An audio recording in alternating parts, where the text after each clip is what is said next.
Welcome back once again, all of my low carb friends, and for those of you who are here for the first time, welcome. Today I have very simple, very delicious keto recipes for a very quick keto rice substitute that does not contain cauliflower, because I am not a cauliflower fan. And if you want printable versions of these recipes, you can check out my website at janetsdeliciouslowcarbkitchen.com. You can find printable versions of these recipes and other goodies there for you. And if you're new to the channel and you want to see lots of easy, delicious, low-carb keto recipes, make sure you click that subscribe button and click the notification bell that's right next to the subscribe button. That way you can be notified every time I put out new videos every Wednesday and Saturday. And if you'd like to help support the channel, make sure you scroll down in the description of the video. You'll see some affiliate links. Anytime you purchase anything using those affiliate links, a small portion of your purchase will go to me and help support the channel. So while you do all that, let's get cooking.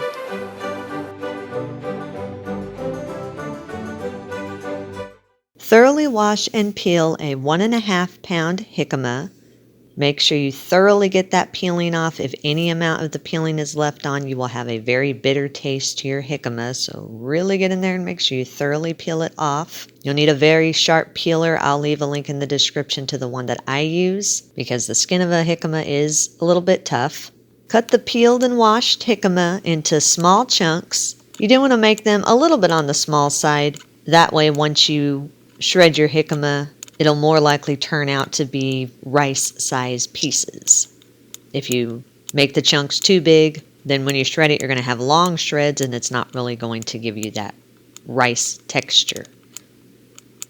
Once your jicama is all cut into chunks, place a shredding blade onto your food processor. Place the jicama chunks in small batches into the chute of your food processor. Process the jicama into rice-sized pieces. Now, when you're looking for a good jicama, when you push on the jicama, there should be a tiny bit of give when you push on it. You don't want a rock-solid jicama because that means it's not fully ripened. But of course, you don't want a soggy jicama either. Jicama is a hard vegetable, so it's not going to have a whole lot of give when you push on it, but you should be able to feel a tiny bit of give when you are pushing on the jicama. Once your jicama is all shredded into rice-sized pieces, then work in small batches and place small amounts of the shredded jicama into a mesh strainer. Then use a wooden spoon or your fingers and press the jicama against the mesh strainer to strain out as much excess moisture as you can. Jicama contains a good amount of water in it, and so you want to press as much of that moisture out. That way you don't have soggy rice. Make sure that you work in small amounts. If you try to put all the jicama into your mesh strainer at once, you're really not going to be able to get a good amount of the moisture out. So just work in small amounts until all of the jicama has been pressed and the excess moisture has been pushed out as much as you can. As you're working in the small amounts and pressing the moisture out, once you get done with one small batch, line a paper plate with a paper towel and spread that small batch in just a thin, even layer across that paper towel. Then place another paper towel on top of that small batch of shredded jicama and press down firmly, again trying to release out as much moisture as you possibly can. Keep repeating the pressing process in small amounts until all of your jicama has been pressed and placed on the lined paper plate and pressed in between the paper towels.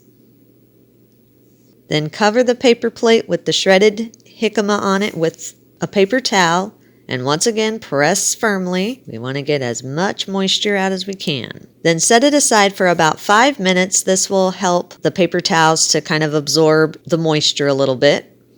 While the jicama is sitting aside for 5 minutes, preheat 1 tablespoon of coconut oil or the oil of your choice in a large skillet over medium heat. You're going to preheat this for about 5 minutes or so, just until it's hot. After the skillet has preheated and the jicama has set for about 5 minutes, place the jicama into the skillet. Kind of spread it around a bit. You don't want it to be clumped in one area.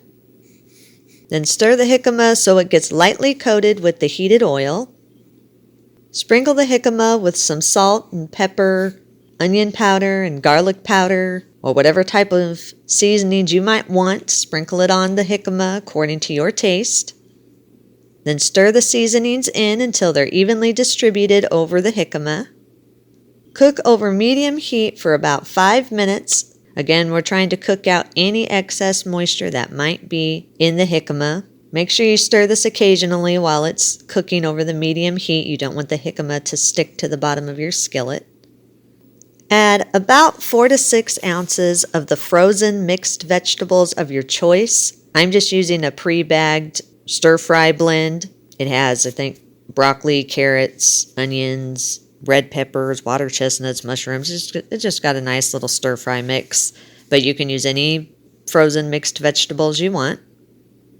Stir the vegetables in until they're evenly distributed throughout the jicama. Cook for another 5 to 6 minutes, or until the frozen vegetables are heated completely through. Make sure you stir this frequently. You don't want your jicama or your vegetables sticking to your skillet. If at any time the jicama does begin to stick a lot to your skillet, then sprinkle in very small amounts of water until the jicama is not sticking to the bottom of your skillet.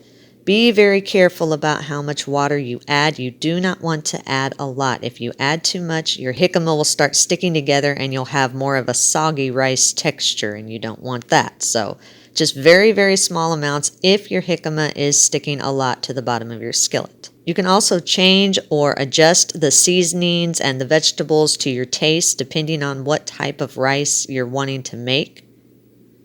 If you're wanting a white rice substitute, you don't have to add anything to it. You can just sprinkle some salt and pepper and stir fry it for a total of about 10 minutes to get rid of that extra moisture. I've made this into a Spanish rice style and it tastes really good. I just added some chili powder, onions, tomatoes, jalapenos, or peppers of your choice. Any flavor that you would want rice to be, you can make this jicama rice be that flavor.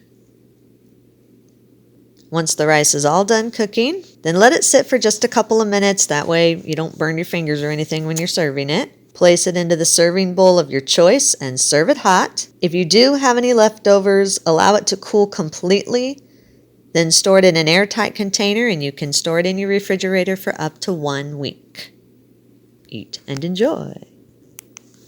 And those are our recipes of the day. I hope you enjoyed them. If you did and you want to see more videos like this, make sure you click that thumbs up like button, click that subscribe button, leave me a comment if you want to. Let me know if there's any recipes that you'd like to learn how to make, and I'll do what I can to get those out there for you. And as always, keep cooking.